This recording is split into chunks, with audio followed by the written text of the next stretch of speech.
Hello, everybody. My name is Edward Osredkar, and I'm the host of Edward Osredkar's Entertainer Chat. And I have the extreme pleasure today of interviewing and talking with Marta Torres. And I've got to get my cheat sheet out here because I mean she does so many things that I've got to read them off. She is an actress, a producer, a director, a photographer, a writer. I'm not done yet. A lawyer and a law teacher, and has a master's in bioethics. Wow. And Marta, welcome to the show, and how are you today? Thank you. I'm very well. Thank you. I'm in Brazil right now in this very warm weather. Yes, I'm fine. And Oh, you? oh, well, I'm fine too, but our weather is probably about 40 degrees colder than you are, so I'm okay while I'm okay while I'm inside, but as soon as I step out the door, then I turn into like an icicle, you know. So, Yes. but other than that, I'm doing fine. I'm doing fine, and it's a pleasure having you zooming all the way from Brazil. That's absolutely wonderful that I'm here in the USA and you're in Brazil, and the airwaves are coming together so that we can both talk to each other and the audience can listen to you and sit back, relax. We're going to have a good time. We're going to have fun, and to know everything about Marta Torres. So Oh I my hope God. I hope I'm pronouncing your name correctly, Marta Torres. Perfectly, Okay, perfectly. okay, And I okay. hope people understand my English with my accent. Oh no, So, you see, oh, perfectly fine, perfectly fine, perfectly fine. Yeah. yes. So usually when I start the show, whether my guest is a musician or actor, director, producer, dancer, whatever they do, I always like to find a little bit more about them and how they got into what they do today, whatever category of entertainer they are. So um, I'll start with you today, asking you that same question. So, I mean, you do so many things in your artistry career. So I'll just generalize it into one question here. How did you become interested as a in a career as an artist? Well, I think I planned this very, very early when I was studying literature in Brazil. And most of the writers I read, they had graduated in law school. But it was because there was only two universities, like the three, engineer, law school, and medicine. That's why.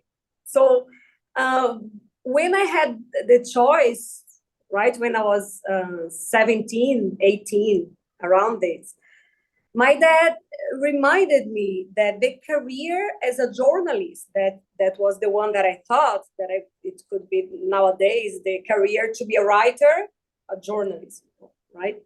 So he said that in my state it would be very not well paid, so I wouldn't have like money to buy my camera, for example, if I wanted to be a photographer.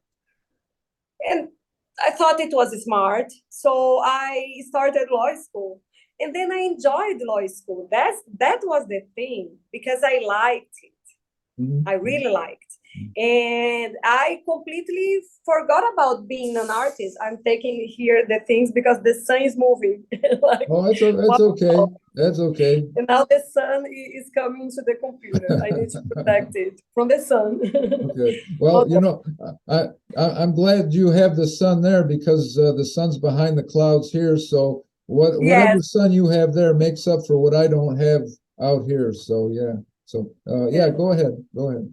So yeah, so then I started my law career, very dedicated to law. I mean, my in while I was doing law school, I directed a play in the first year. It was the judgment of Joanna d'Arc, and it was like if she was in purgatory, and Oh. then she had some people to accuse her, some people to defend her.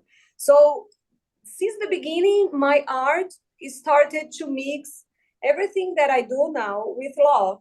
So it was just like I really dedicated myself to law studies.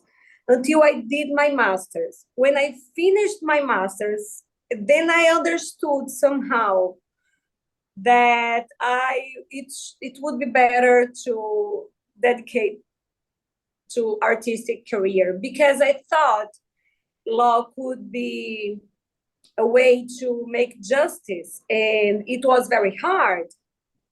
Plus, I got sick. That was why. If not, I would be like working as hard as I always worked as a lawyer, because I really like it. That's the thing.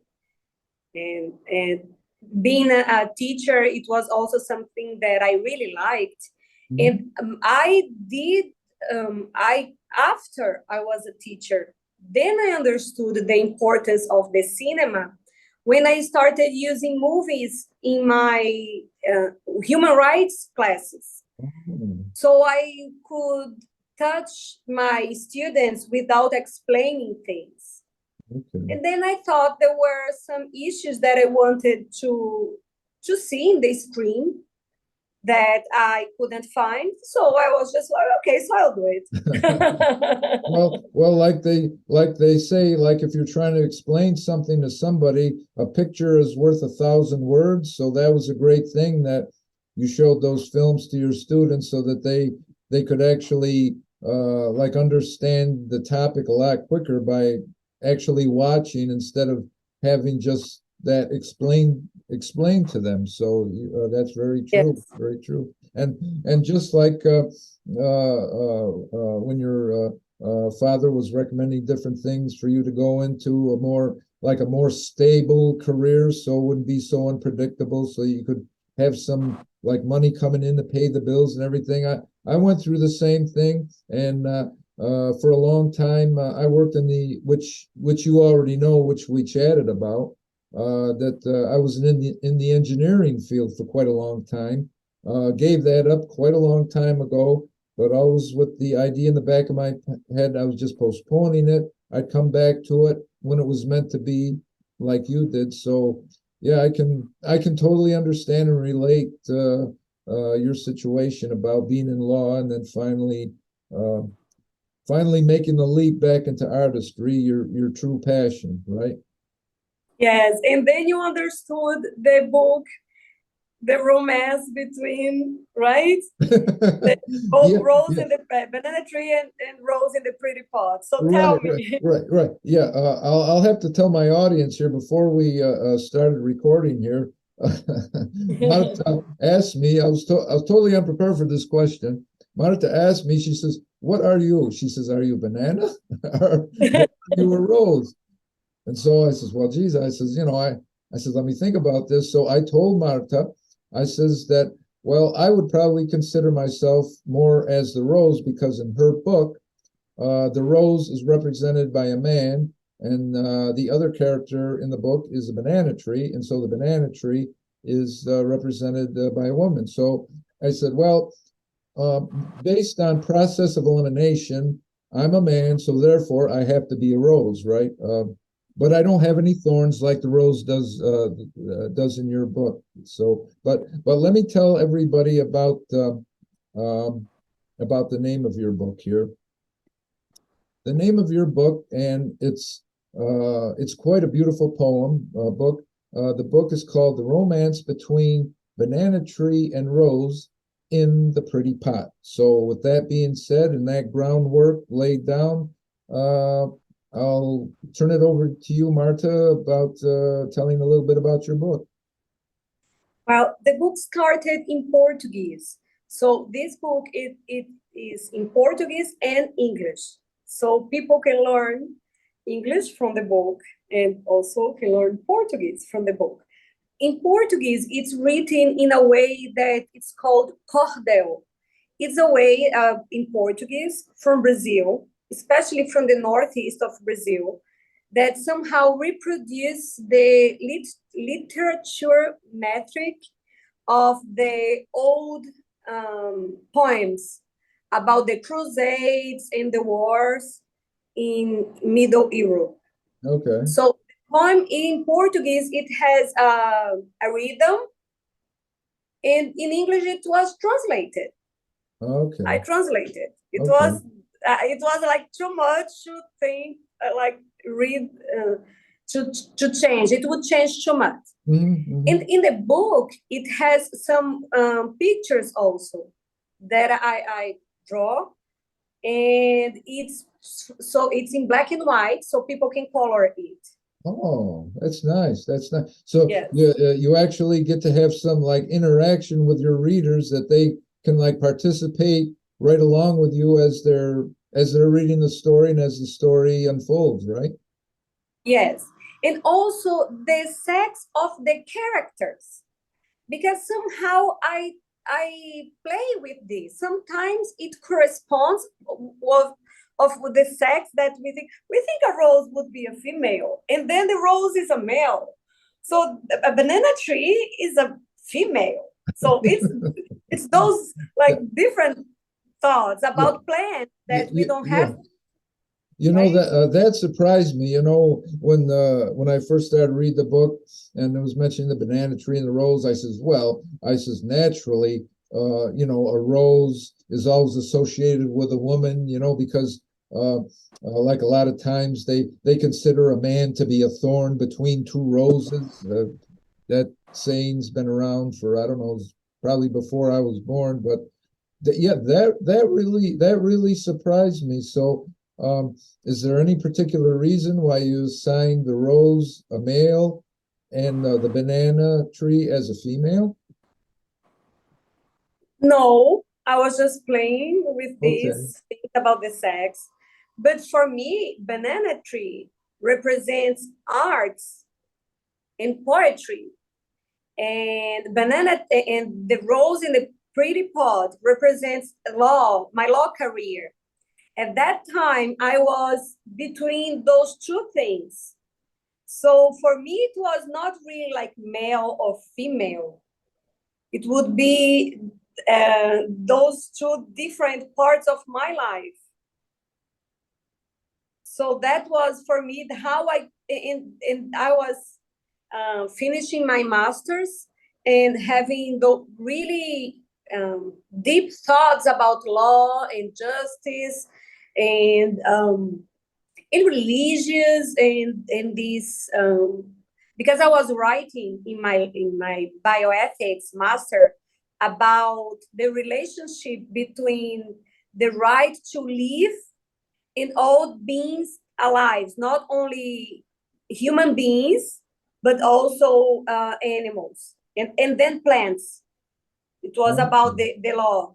Okay. Why and when this idea of only man has the right to be alive, when it started and how it was explained. So we have this and we don't really think about it. Now some countries are starting like to have the law, like in India the birds have the law to not be in cage. So that's a law. The animals have a law to Oh, be. okay. Okay. So now it's starting like in some places those type of laws. Okay. So it's a good sign that we are coming back to this idea of okay, we can survive with the others beings alive also. Let's give the rights. And also these if we think about the drugs, the commerce of drugs, it's also law of the plants, like, Oh, right? yeah. Like, for example, if we think that in Brazil, the cannabis is not allowed to be alive in Brazil. Oh, It's my. a crime to have a plant, a cannabis plant, that it's legal in United States. And people are making lots of money of Oh, this definitely. and Definitely. good and benefits for the economy and lots of things. So it's a crime to be alive as a cannabis in Brazil. So Yeah. I think my next book is going to be a cannabis plant trying to live in Brazil. Well, at least you got another book on the horizon anyway. Yes, Would from it, the would point it, of view of the plant, because yeah, that's how I somehow saw the things. yeah. Yeah, Uh, I studied about plants really early. I think I was like 8, Oh, 7, okay. that I studied all these process that I describe in the book of the plant, of the feed. But the only difference is that I put it human feelings in the process, in That, the process of the planta making her own food, right? It was like, oh my God, no, I'm she's no that flirting with the clouds. yeah no that's interesting that you decided to this assign human qualities to all the plants. It's like I don't I don't know if I ever would have thought to do anything like that, but that's uh, that's kind of a unique and fun way to, I think, attract people to your story, right? To sort of like they say, think out of the box, and instead of like in your book having two people trying to get together, uh, like you do, you have a banana uh, trying to influence the rose's reserved behavior to try to open up and say it's okay to show your feelings and things like that. And since you mentioned about India, about having new laws like for animals, um, I know I've always heard, I don't know if they have laws for it yet, but uh, to me, it seemed like it was always a given that people just knew to do this. Like in India, they let uh, like cows roam freely in the streets. Is that correct? Do they still do that? I don't know. But Oh, my friend was there, and he sent lots of picture of camels in the streets. I guess it's yeah, yeah, unique place yeah, still, right? yeah. Because I was just wondering, since you were talking about other animals having laws for other animals, I Yes, just but wonder. yes, in India it's still very special. I remember when I did the research, I mentioned this in the research. It was like 10 years ago. But I remember they still have the cow as a precious, but they Yes. drink. Yes, they Ye- drink the milk of the cow, but not, but they get the fat. So it's like a medicine. It's Oh, called. okay. Okay. So Oh, and so when yeah. they do, and that's a different like, because the vegan, for example, they don't have anything from the cow, and Yeah. there is a reason why, because of the industry Hmm. and the way they take the milk of the cow Yeah. nowadays. Yeah.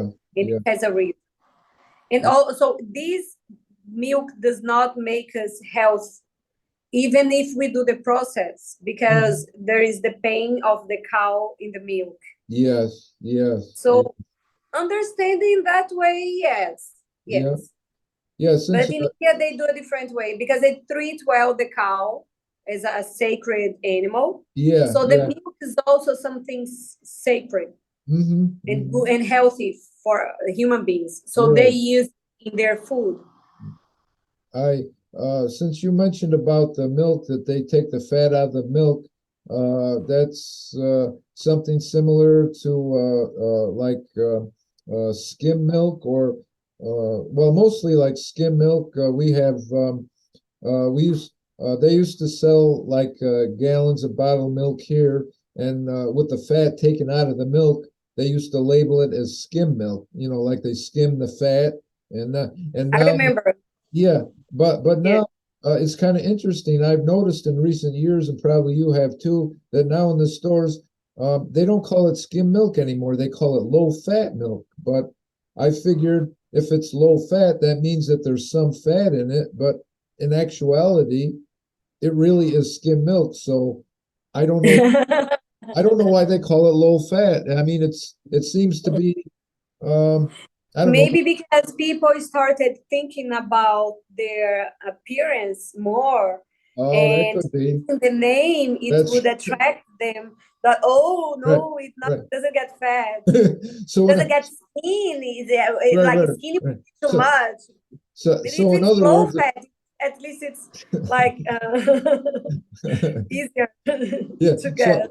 So in other words, now like these days, since they rebranded skim milk as low fat, if somebody drinks a bottle of low fat milk, they can go around and say, "Oh, I'm low fat. I'm low fat. Yes, Look at how exactly.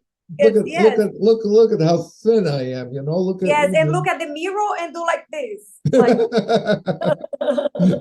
yeah, yeah. right? We don't go like this. We go like this to Yeah. see how thin we are. Yeah. No, that's interesting about how they rebrand different titles there. Um, Going back to your book there, what you were part of what you were talking about reminded me of the different questions that I had for you when we were chatting on Instagram there about your book, and you were talking about how you assigned human qualities to the different plants there. So, like at the beginning of your book, you mentioned a bee. So, like you were saying, the rose kind of represents you when you were in law. So, like, does the bee also like represent you? Because it says the bee that works in the buildings without color. Does that kind of reflect on you as a lawyer too, or did I Oh, misinterpret it? the bee, I think it was like my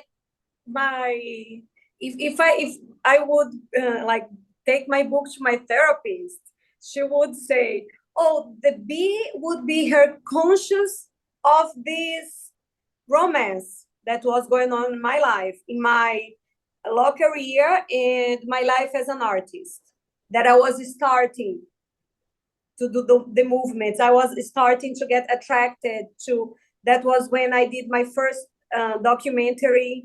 That was the time that I was starting to go to Carnival in Salvador, Bahia. That's the biggest carnival in the world. But I Okay. would go dressed as this poet in Brazil, that Cecilia Meirelles. So I would be like all dressed up in long skirts, all dressed with necklace and hats, Okay. as Okay. people Okay. Okay. passed poetry in the carnival, like saying poems. It was like in a time that I was starting to get this artistic career, Oh, and okay. also being a lawyer, and I was doing my master's and doing the things. So that was when the bee was my conscious observing that thing going on in my life. Oh, okay. Okay. Okay. And And then yeah, the bee was like your mind, but the rose was like your physicality, your physical body. Is that it? no. Okay. The bee Okay. would be me thinking about what was going on Okay. and seeing. Because the thing is, I was living in an apartment Okay. that was in the shadow, as I described in the book. Uh-huh. And it was in front of a garden that was like this. And there was this, how to say, hammer, like the indigenous hammer is the hanger, how to say, Oh, it's hammer. like a clothes hanger? Yeah, that has the name of that indigenous they sleep Oh, in. okay. What's the name? Uh, Hammer, uh, hanger.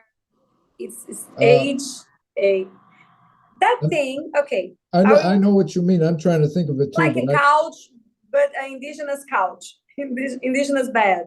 oh, okay, okay. Yeah. So I was there, and from my apartment, I had this rose in this pretty pot in Oh, front okay. of me, and the banana tree was in the garden. Oh, okay. So I would be like lots of times thinking about my the things that I was writing about, that was about the law of the plants and the relationship between man and plants, Okay, okay. and all these philosophical issues about who has the right to live. That was very strong that time, about the law of the animals, Uh-huh, and it's uh-huh. still, we're still talking about it, Yeah, yeah, because right? yeah, right, right, right. which animal has the right to live, how, which animal do we feel connected, so we have in our house, which animal we want to be killed, right? Right. Which animal actually we have to kill, if not, it will kill us.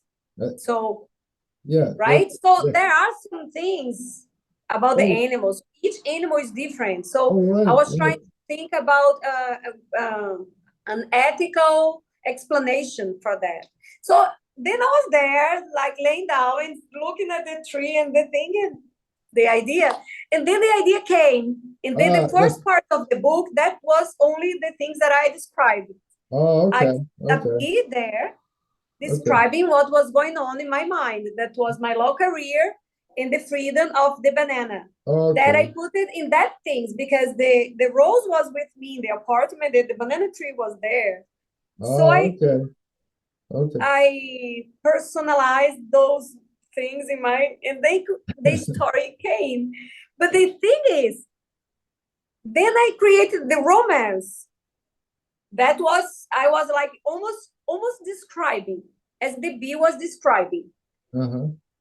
Just the things. And then I was just, and then the romance and the heat and the plants, all that I was just describing, just as the bee. But then I was like, okay, so what? Because they are apart, right? Right. I created all this romance, all this story in my mind. Good. I'm enjoying. Right. Good. So now what? How will they meet each other? Right. Right?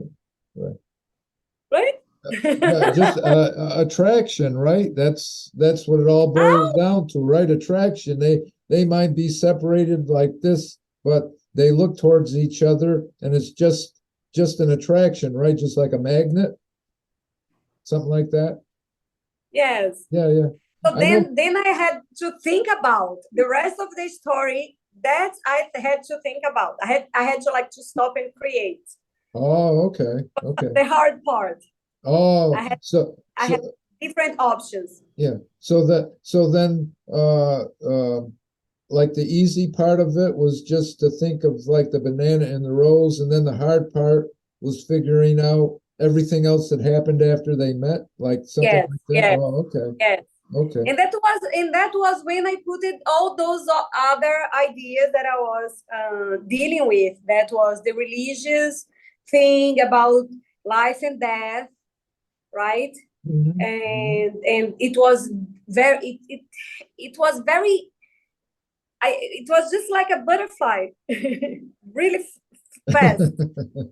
The butterfly just took off, right? It took off on its Yeah. own, and everything else happened after that. Yes. Yeah. So it was like how, and it was a good solution. And then I got inspired by the story, not the opposite. I'm not describing a change that I had. I was in the moment that I wanted that change, but I was still rose in the pretty pot when I wrote it. Oh, so then you were every bit of the rose when you first wrote it, but then by the time you got to the end of the book, then you changed, right? You weren't the reserved rose anymore, right? Yes. Okay. That's what I wanted. Okay, I was. I got you. I got you. Yes. Okay. You know, Perfect. you said something interesting when we first started talking about the book here today. You were saying like the Portuguese language has like a certain rhythm to it, like in poetry.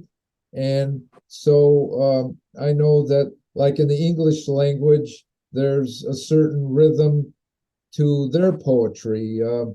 I'm trying to think back to my high school days when the teacher was teaching us about poetry. The only term that comes to mind is, I don't know why, but this is the only term that comes to my mind about English poetry, like the rhythm.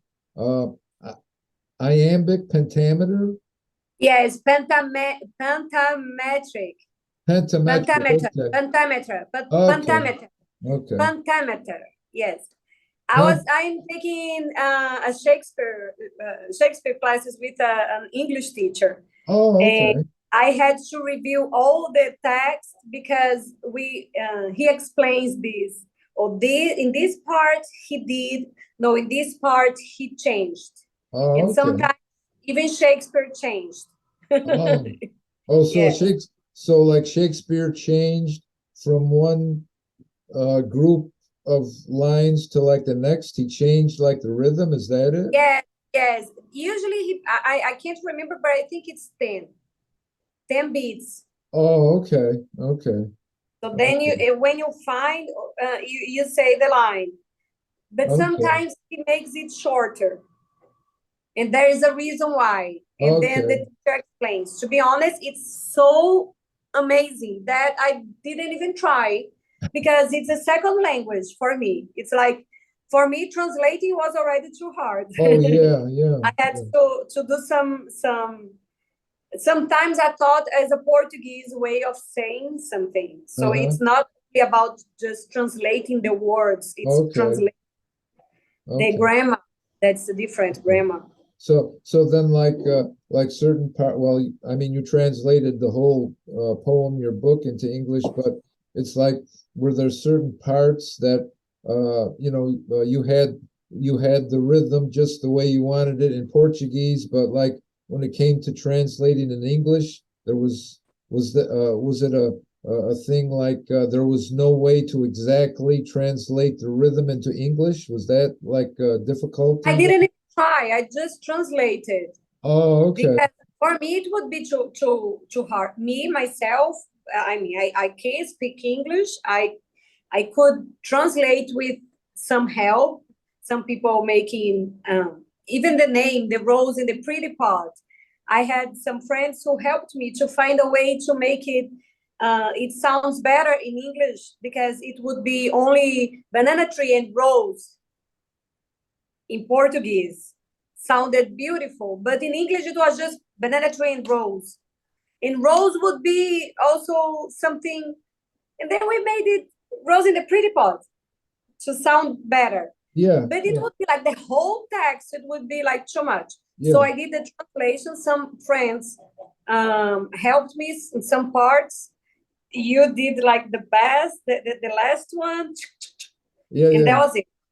So I just translated. So it's a story. In Portuguese, it's a poem with metric. It's called cordel, the metric that I followed. Okay. Okay. It, in English, I just translated the cordel without the metric of, Oh, with the okay. rhythm, So, just the meaning of the story. okay. So, like you said, in Portuguese, it is a poem with like all the rhythm to it, but then in English, after it's translated in English, it doesn't remain a poem anymore without rhythm then. I think it is a poem, but to be honest, I didn't count that. Like I tried my best to sound good, Okay. so someone can say it in a good way. Okay. Okay. That was the same thing that I did in Portuguese. And sometimes I did I because I was translating myself and I could understand the meaning that I had in Portuguese. Sometimes I didn't translate exactly. I did Okay. some small changes so it would fit in a way that could be the same Yeah. one in Yeah. the other side, one Yeah. side the other, Yeah. and then it would be well, people could understand the story. Right. That's Yeah. the most important. Then the because in Portuguese I really pay attention in all the endings, in counting all the things. It was like really well structured. In English, it would be too much for me. But there Oh, is a okay. Brazilian writer that she translated the whole Shakespeare books Wow. into Portuguese Wow. in the metric. It's just unbelievable. That's So she amazing. already did Wow, it. that's amazing. I mean, to translate the Yes, whole of Shakespeare. Wow. Wow. yes. I mean, that's Bárbara Eliadora. That's a okay. Brazilian. She died, but she she did a favor to all next years Oh, because we okay. have translation with the matrix Uh-huh. Uh-huh. with the pentagram. Yeah, yeah, yeah. Yeah, You know what I pentagram. find? No, it's another name. It looks like pentagram, but it's not. Pentagram is the it's the place in United States. I'm mixing the names. Oh, What that we said? pentameter? Pentameter. Yes. Oh, okay, okay, okay. That's all I know about poetry, and that's it. I mean, I might sound smart, but those are the only two words I know about poetry: iambic, pentameter, and I'm done. And like Yes. they say, after I say those two words, I drop the mic, and that's it. Home. But Yes. yeah, you know So tell me, no, go ahead. so what did you think about the movie also? I want to know because you watched The Enchanted Mission also, right?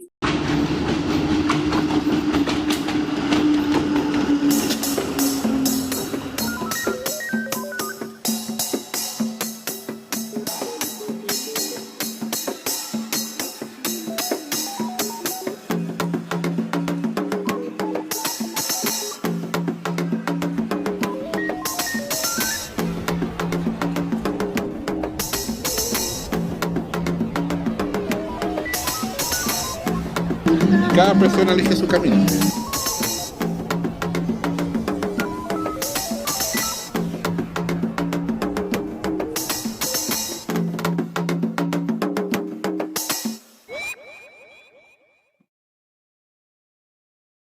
Oh yeah, no, I enjoyed Talk the about movie. both.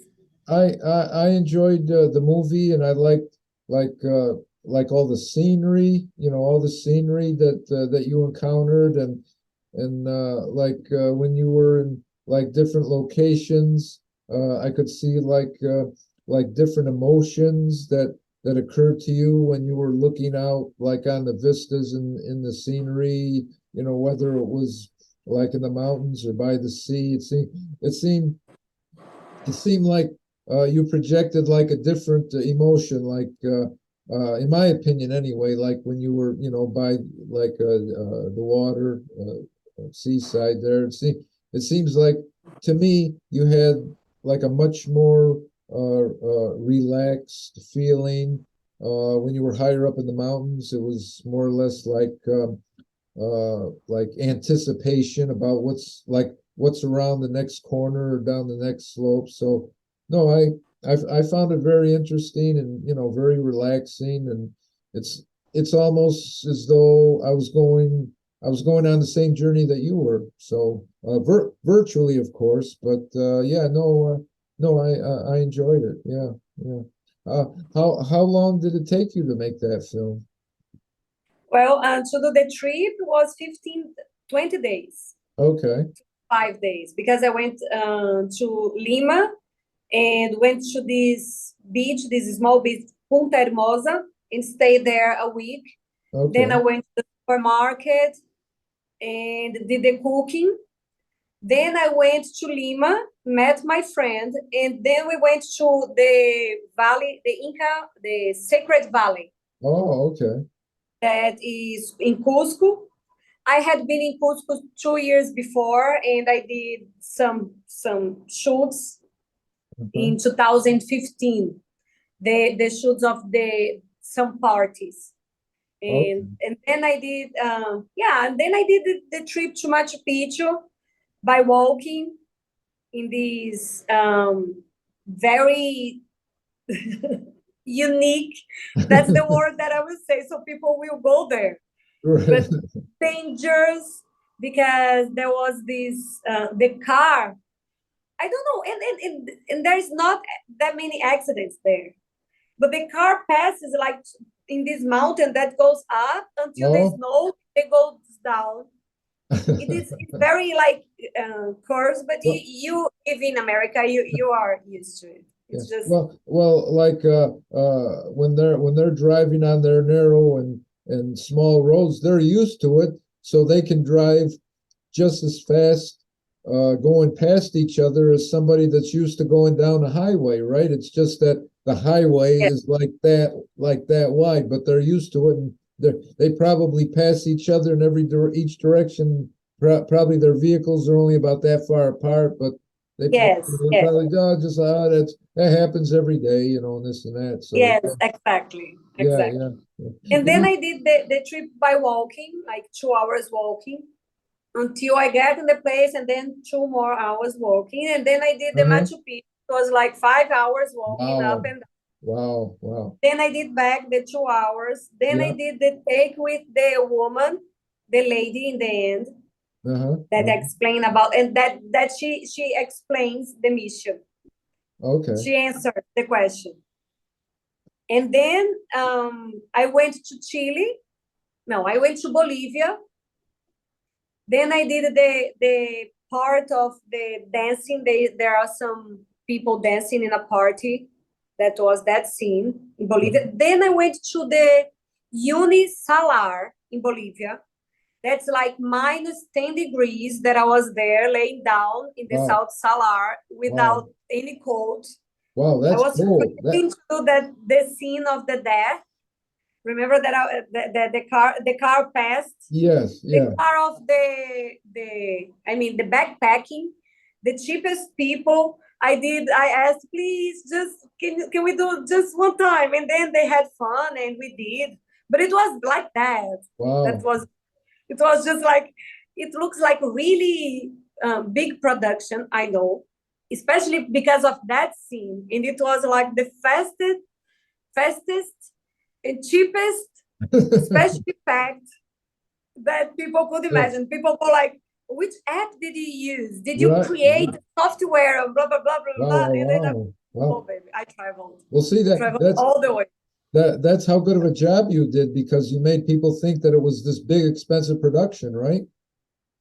Exactly. So you got And that New York is huge, right? And yeah, yeah. Well, you know, maybe they kept working like that. Maybe they forgot about the cold, you know, and they probably forgot all about the cold and wanted to get it done as quick as they could. So maybe that's why they worked so fast or something because they were just trying to keep warm before they got cold again or something like that. Yeah, yeah. yes.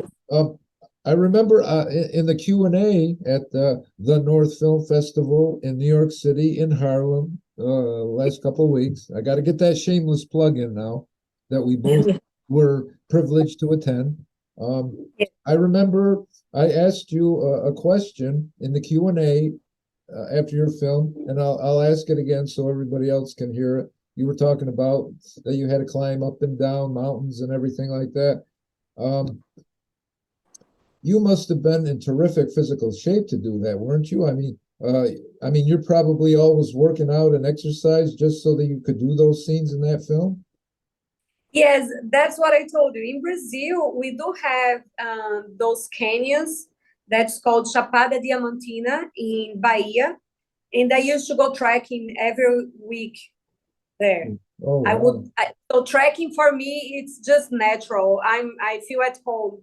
And for me, it's like walking.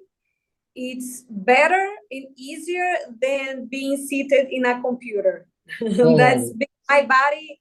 I don't have like I spent all my structure being in front of the computer that oh, my body can't handle this anymore.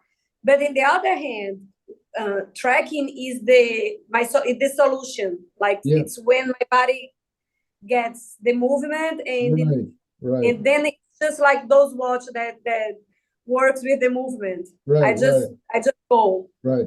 keep going. You can just move back and forth like that there, back and forth on a Yeah, trail, right? it's just walking. And to be honest, when I keep traveling and moving from one place to another, like for the past 2 years, especially after I got sick, that was how I could feel better. Oh, yeah. And then I had to move to places where I felt safe Oh, walking on the street.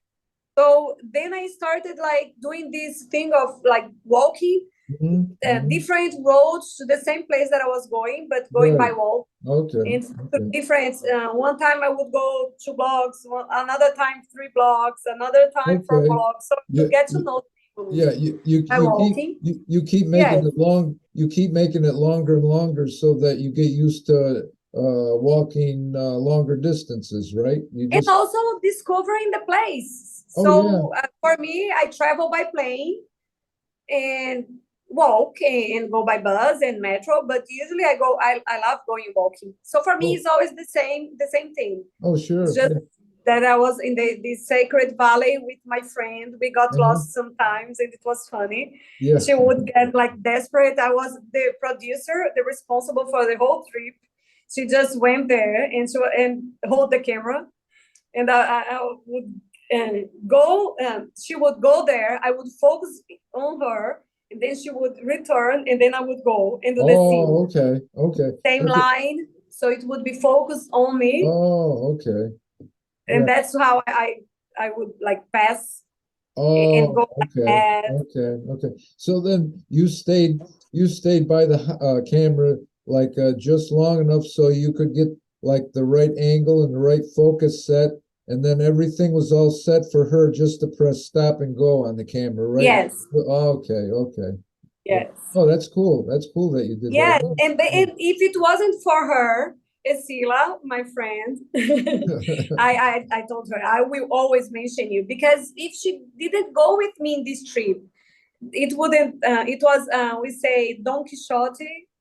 Have you heard the stories? It's Spanish, um, popular in the past, that he would go with his friend through some paths that he created stories of wars and moinhos de vento. I don't know how to say the wind. You know that thing that rolls with the wind and the water.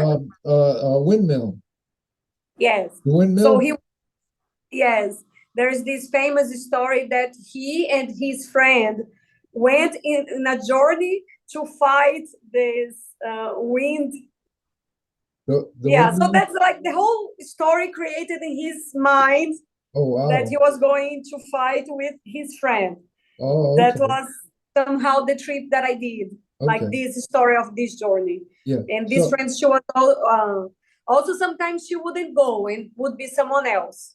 uh, so Sometimes in that, so in that story in the windmill, who won? Did the windmill win? Cervantes.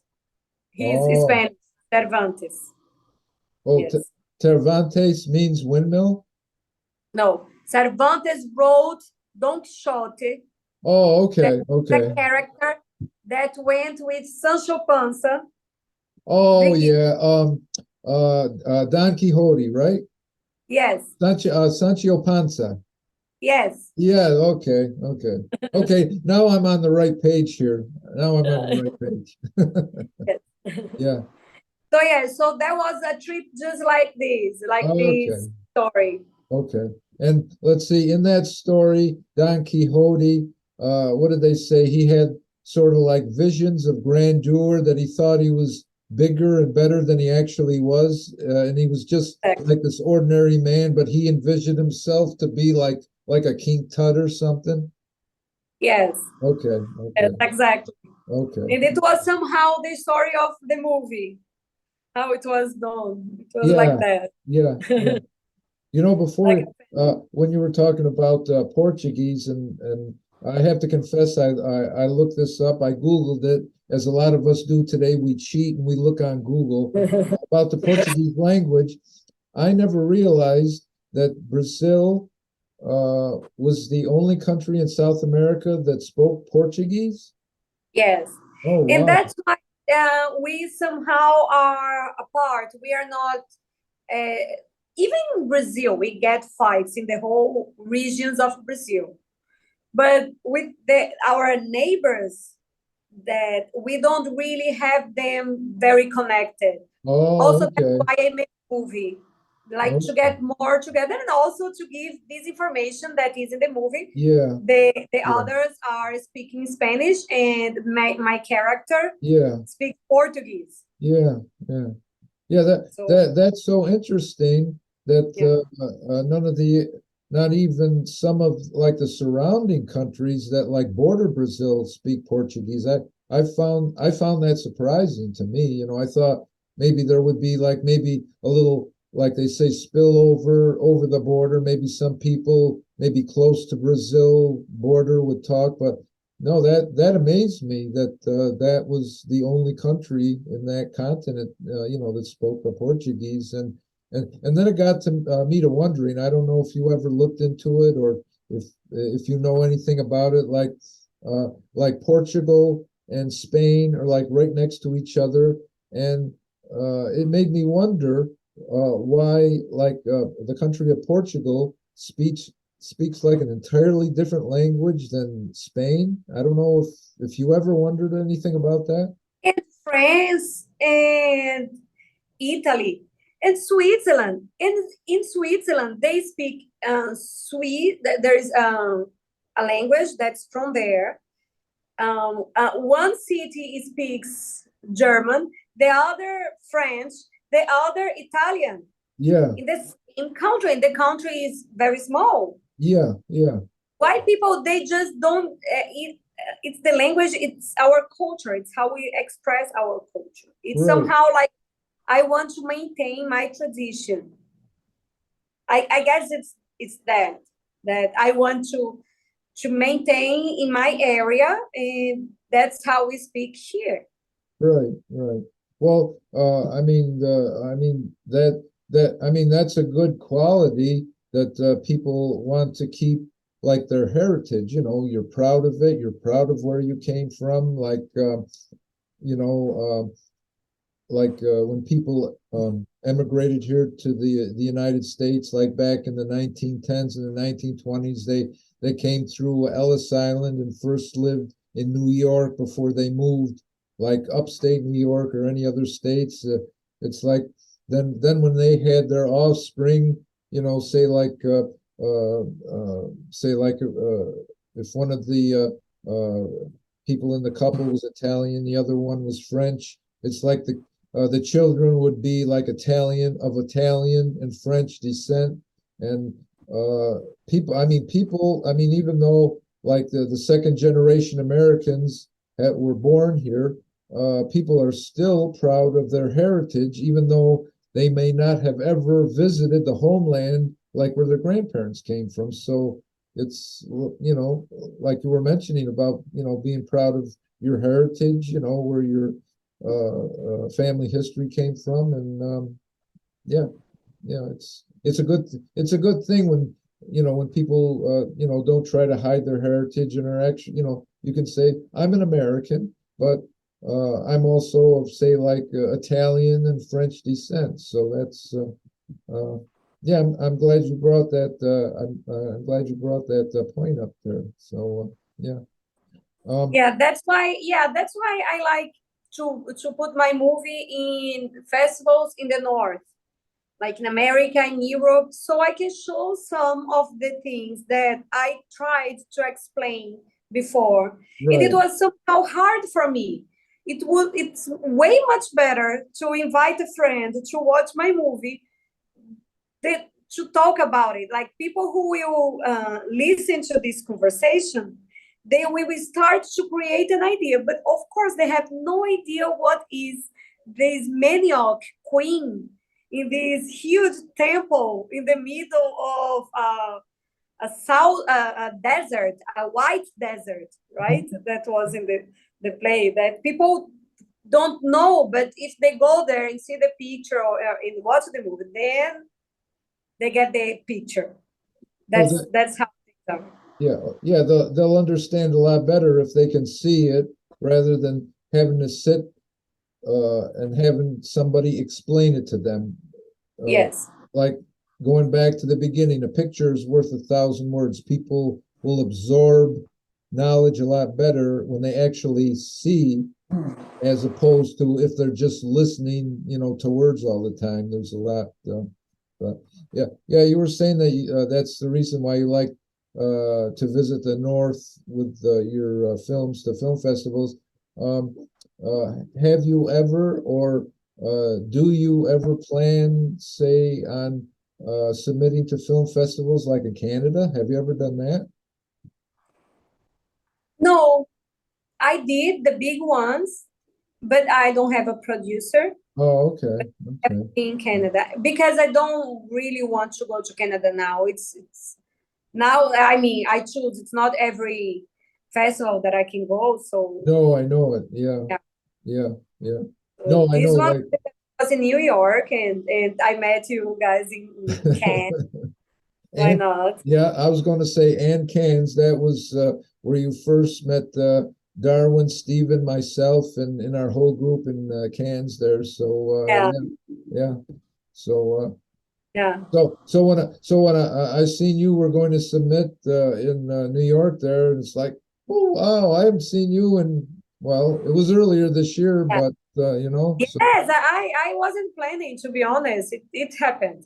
I was just okay, I'll go. yeah, yeah. Well, you know, sometimes that's the way it is. Like sometimes, whether it's like a film festival in person or like online, sometimes it's unplanned with me too. You know, like last year, I first went to down in St. Petersburg, Clearwater, Florida.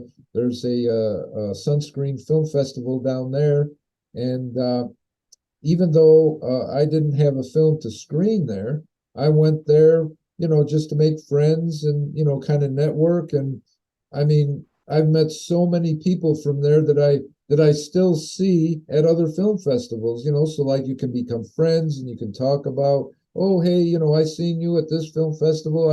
You know, are you going to this film festival in a couple months? So no, film festivals are, you know, they're a great opportunity to meet people. So yeah. Yes.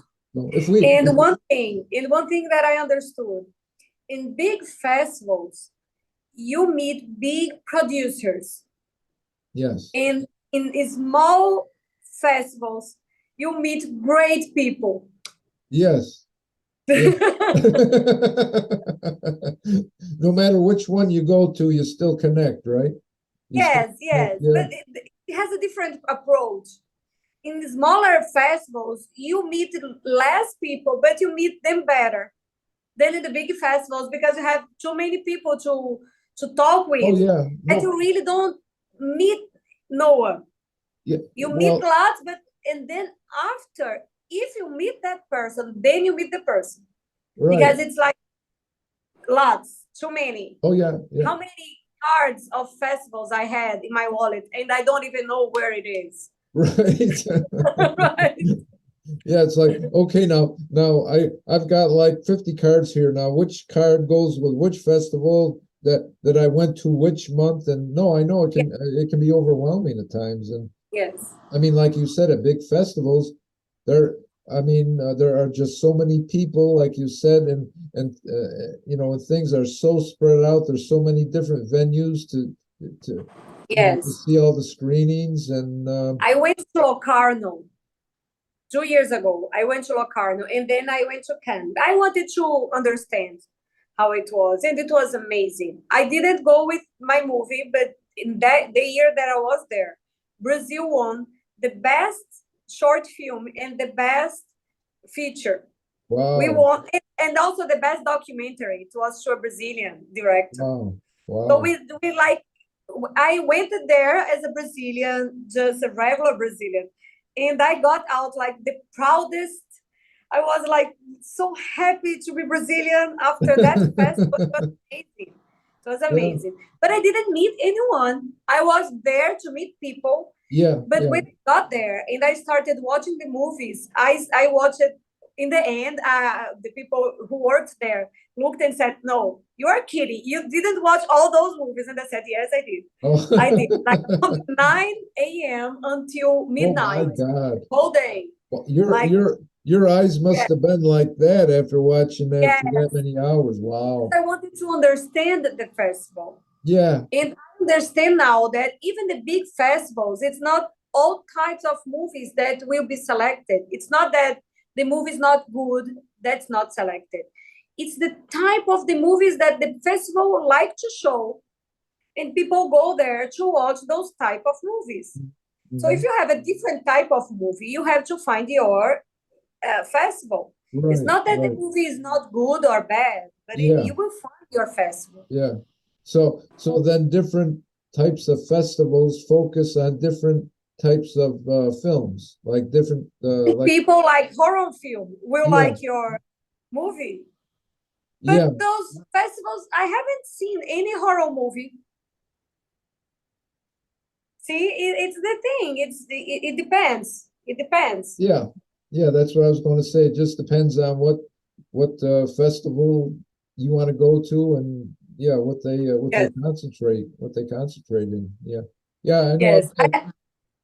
I have a new movie coming soon, Okay, so that's good. A okay. good announcement. Now Yes. plug this movie on my show while you got the audience in your hands here. What's the new film? Yes, the new film I recorded in Los Angeles, and I'm still thinking if it's better for the movie to be an American movie or a Brazilian movie.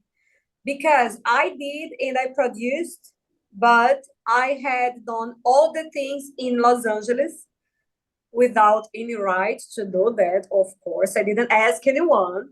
I just went there and recorded, and then I'll see. Okay. I'm just like, okay. Shoot the film first and worry about the questions about it afterward, right? Yes, that's how they do in crime, right? So I do in the movie. That's right. At least you got the movie finished. And I think the term was years ago in the movie business, like when you finished a movie, they said, "Well, we got the movie in the can." Did you ever hear that expression? It's in the can. Yes. Like Yeah. when they used to have like the old film canisters. I Yes. guess they call it a can or something, but Yes. yeah. Well, at least you got that film done anyway. So if you ever have an opportunity to release it, I mean, you got it done, and it's all ready to go to be shipped out. You know. Exactly. So it's is this American movie? It's Sweet California. Okay. Did I say it right? Because Okay. sweet like the taste sweet. Sweet. Yeah, that's right. Sweet. Yes. It's like the place, like in a hotel. Sweet.